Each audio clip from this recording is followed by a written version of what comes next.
Hello students. तो hopefully आपके दोनों चैप्टर अच्छे से रिवाइज भी हो गए हों और आपने अच्छे से समझ लिए हों।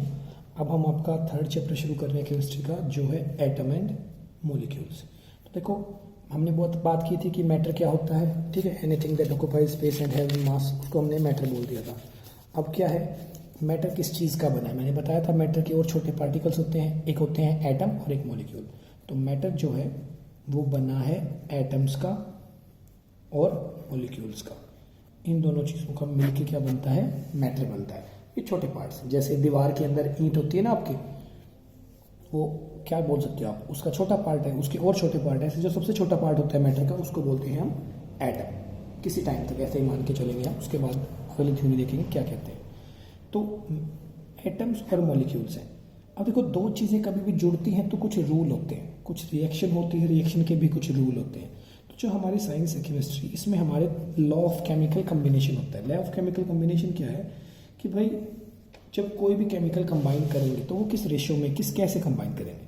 तो आपके तीन होते हैं total laws of chemical combination, ठीक है। तीन लॉ होते हैं केमिकल कम्बिनेशन के। पहला law of conservation of mass, second law of constant proportion, third law of multiple proportion. इन तीनों को हम डिटेल में पढ़ेंगे कि तीनों लॉ होते क्या क्या, ठीक है। सबसे पहले हम इस लॉ की बात करते हैं, लॉ ऑफ कंजर्वेशन ऑफ मास। इसकी थ्योरी आपने बहुत सुनी होगी। इसकी जब डेफिनेशन करनी होती है तो हम बोलते हैं कि अगर कोई आपसे बोले define law of conservation of मास, तो आप बोलोगे matter can neither be created nor be destroyed in a chemical reaction. मतलब एक रिएक्शन में जितना मैटर यूज हो रहा है उसका उतना ही रहेगा, वो बदला नहीं जाएगा। अगर 10 ग्राम ए और 10 ग्राम बी रिएक्ट करके सी और डी बनाते हैं तो ये 10 और 10 20 है। अब बेशक से ये 5 और 15 हो, 10 और 10 हो, 2 और 18 हो, 15 और 5 हो, कुछ भी हो, लेकिन अगर ये 20 ग्राम है तो ये भी कितना होगा, 20 ग्राम ही होगा। मैटर का लॉस नहीं होगा। ये किसने बोला, लॉ ऑफ कंजर्वेशन ऑफ मास। मतलब कभी भी कुछ भी रिएक्शन हो जाए, जब भी कोई चीज़ रिएक्टेंट में जितने थी वो उतनी ही किस में रहेगी, प्रोडक्ट में भी रहेगी, उसका मास चेंज नहीं होगा। समझ में आया। जैसे क्या एग्जांपल दोगे भाई, अगर आपको दूसरी लैंग्वेज में लिखना हो कैसे डिफाइन करोगे, the law of conservation of mass means that in a chemical reaction total mass of product is equal to the total mass of reactant. There is no change in, किसके अंदर चेंज नहीं है, there is no change in mass during a chemical reaction. समझ में आया, simple सा rule. तो इसको हमने क्या बोला कि भाई आपका मास क्या हुआ, कंजर्व हुआ। कंजर्व का मतलब बचा रह गया, एज इट इज, चेंज नहीं हुआ। तो इसके लिए हम एक क्वेश्चन करते हैं जस्ट इसके साथ साथ, ताकि आपको समझ में आए।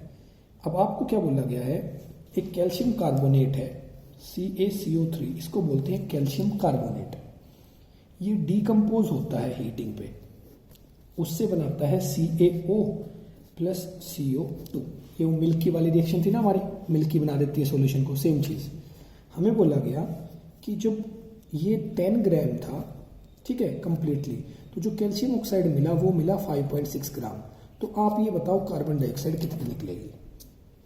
तो सिंपल सी बात है, क्या बोला गया है, जितने रिएक्टेंट्स हैं उतने ही क्या होंगे, प्रोडक्ट। इसको मान लेते हैं x। 10 equals to 5.6 plus x। x इसके इक्वल हो जाएगा 10 माइनस 5.6, कितना बच गया, 4.4 ग्राम। तो 4.4 ग्राम CO2 हो गया। होपफुली इसमें कोई कंफ्यूजन ना हो, आपको समझ में आया हो। लॉ ऑफ केमिकल कम्बिनेशन में first law of conservation of मास क्या कहता है, ठीक है। चलो, ये था लॉ ऑफ कंजर्वेशन ऑफ मास। अब बात करते हैं सेकेंड लॉ। सेकेंड लॉ है law of constant proportion.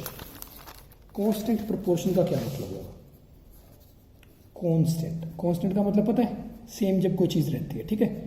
Proportion, law of constant proportion ये बोलता है कि एक केमिकल कंपाउंड में एलिमेंट हमेशा एक ही रेशियो में कंबाइन होते हैं। अगर डिफाइन करना पड़े तो a chemical compound always consist of same elements combined together in the same proportion by mass. मतलब जैसे हम एक एग्जांपल लेते हैं H2O। H2O मतलब पानी। पानी आप रोहतक में पियो, दिल्ली में पियो या अमेरिका चले जाओ, उसमें हाइड्रोजन 2 और 1 ऑक्सीजन यही रहेगा। अब इनके मास की बात करें तो हाइड्रोजन का मास होता है यहाँ पे 2 ग्राम, ऑक्सीजन का होता है 16 ग्राम, मिलके बनाते हैं 18 ग्राम। जो मैंने आपको बताया ना टेबल आपको याद करना है, सबके मास कितने कितने होंगे, ये वो वाला टेबल है, हाइड्रोजन और ऑक्सीजन। अब देखो वाटर कहीं भी बने, कितना भी बने, वाटर अगर बात, इसको अगर हम वाटर बोलेंगे तो H2O, तो हमेशा 2, 16, 18, तो रेशियो क्या हो गया 1:8 का रेशियो हो गया ना, 2:16 का, 2:16, 2 से उड़ा दो 1, 8, 1:8 का रेशियो। ये रेशियो हमेशा सेम रहेगा चाहे आप कहीं चले जाओ। ओके, ये रेशियो कभी भी चेंज नहीं होगा। ये कहता है लॉ ऑफ कांस्टेंट प्रोपोर्शन कि every chemical is combined in the same ratio by mass. एक एग्जांपल हम इसका लेते हैं, ये मैंने आपको वाटर का समझा दिया, एक एग्जांपल और समझा देता हूँ आपको। आपको बोला गया कि कॉपर ऑक्साइड था, ठीक है, कॉपर ऑक्साइड, आप फॉर्मूले के चक्कर में मत पड़ना, कॉपर ऑक्साइड बोला, कॉपर ऑक्साइड वो कब मिला, जब एक एक्सपेरिमेंट आपको कॉपर ऑक्साइड दिया 1.288 ग्राम, इतना कॉपर ऑक्साइड आपको मिला फ्रॉम 1 कॉपर कितना था उसमें 1.03 ग्राम, 1.03 ग्राम कॉपर की रिएक्शन कराई गई और कॉपर ऑक्साइड मिला। ऑक्साइड मिला तो रिएक्शन किसके साथ हुई है, ऑक्सीजन के साथ, ऑक्सीजन से ऑक्साइड, उसका हमें नहीं पता, इतना मिला। अब एक बार तो एक्सपेरिमेंट किया, नेक्स्ट टाइम हमने क्या किया, नेक्स्ट टाइम हमने कॉपर जो है वो ले लिया 2, मान लो हमने कॉपर ले लिया दोबारा चेक करने के लिए 2.938, इतना कॉपर लिया, इतना कॉपर मिल लिया, तो जो कॉपर ऑक्साइड आया हमारा वो हमें मिला 3.672। तो आपको 2 एक्सपेरिमेंट दे दिए अलग अलग कि भाई 2 बच्चों ने एक्सपेरिमेंट किए, इसमें अपनी मोबाइल लगा देते हैं, 2 बच्चों ने एक्सपेरिमेंट किए, एक का ये रिजल्ट है, एक का ये रिजल्ट है कॉपर से कॉपर ऑक्साइड का। तो आप बताओ क्या लॉ ऑफ कांस्टेंट प्रोपोर्शन लागू होता है यहाँ पे, वो लॉ चलेगा यहाँ पे या नहीं चलेगा। तो कैसे करोगे, कैलकुलेट कर लो, रेशियो कैलकुलेट करेंगे। अब देखो सबसे पहले हम ऑक्सीजन का मास निकालेंगे। ऑक्सीजन का मास क्या होगा, this minus this, x equals to 1.288 minus 1.03, तो यहाँ आ गया 0.258, ठीक है। इसको जब इससे सब्ट्रैक्ट करोगे, यहाँ पे y लिख लिया आपने, 2.9 को माइनस करेंगे 3.672 में से 2.938, तो आपका मास जो आया वो आया यहाँ पे 0.734। अब देखो हमें चेक करना है कि भाई रेशियो कितना होगा, कॉपर और ऑक्सीजन का रेशियो। इसमें कॉपर ऑक्सीजन का रेशियो चेक करो, इसमें करो, इसमें रेशियो कितना आया, कॉपर 1.03 था, 1.03 डिवाइड बाई 0.25, इधर इसमें 258, इसमें जब चेक करोगे तो क्या करेंगे, कॉपर कितना है 2.938 डिवाइड बाई 0.734। अब देखो बहुत ज़्यादा कैलकुलेशन नहीं करनी, बट आप इतने समझदार आप भी हो, आइडिया लगाओ। 25 4 कितना होता है 100, तो 25 है, यहाँ पे 1.0, जब इसको क्रॉस करोगे तो ऑलमोस्ट 4 आएगा, 1:4 का रेशियो बनेगा। सेम यहाँ पे 7 4 कितना होता है 28, और यहाँ कितना है 2.9 के आसपास है ना, तो ये भी कितना रेशियो है 4:1, यानी दोनों में 4:1 ऑक्सीजन आई, यानी दोनों के दोनों किस लॉ को ओबे करते हैं, लॉ ऑफ कांस्टेंट प्रोपोर्शन, इसको ओबे करते हैं, ठीक है। अब थर्ड है जो इस लॉ के अपोजिट है, उसका नाम है law of multiple proportion, multiple proportion. ये लॉ क्या कहता है, ठीक है, ये इंटरेस्टिंग है कि भाई उसमें तो बोला आपने डेफिनेट प्रोपोर्शन है, तो मल्टीपल प्रोपोर्शन क्या कहेगा। तो जो मल्टीपल प्रोपोर्शन है वो ये कहता है कि देखो अगर आपके 2 केमिकल्स, ठीक है, कोई भी केमिकल हो आपके, अगर वो दोनों मिलके जो कंपाउंड बना रहे हैं उस कंपाउंड में उनकी परसेंटेज बदल जाती है, ठीक है, इसका मतलब ये होगा कि जो आपका कंपाउंड बना है वो भी बदल गया। मतलब अगर H2 प्लस O2 मिलके H2O बना रहे हैं तो ये रेशियो हमेशा 1:8 रहेगी। अगर ये रेशियो किसी केस में 1:4 हो जाती है तो जो कंपाउंड बनेगा ना यहाँ पे वो वाटर नहीं कुछ और होगा।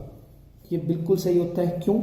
जब आप दो चीज़ों की कंपोजिशन बदल देंगे, उनके मास बदल देंगे, तो रिजल्टेंट भी बदल जाएगा। ऐसा ही होता है जब H2 और O2 मिलके H2O2 बनाते हैं।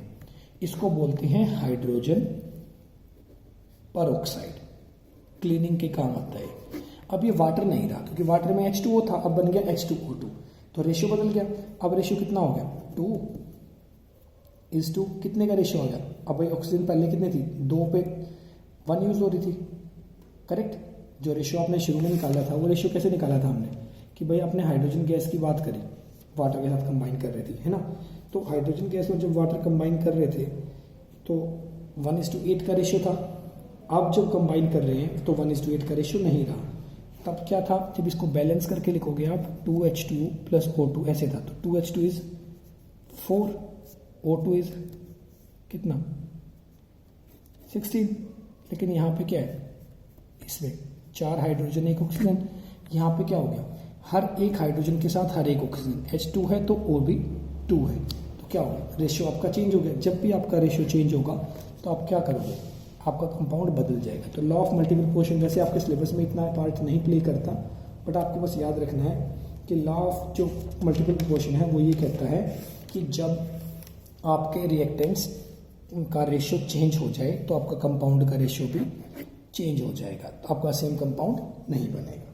ठीक है, तो ये आपको 2-3 लॉ, 3 ही हैं, 3 लॉ आपको याद रखने हैं क्या होते हैं, और इनको समझ में आएगा तो इनकी कुछ प्रैक्टिस के लिए आपके पास जो भी बुक हो उसमें से आप लोग कुछ क्वेश्चंस कर लेना। और इस वीडियो में हम लोग इतना ही करते हैं, फिर आपका कल आगे एटम क्या होते हैं और एटम की थ्योरी स्टार्ट करते हैं। Okay students, take care.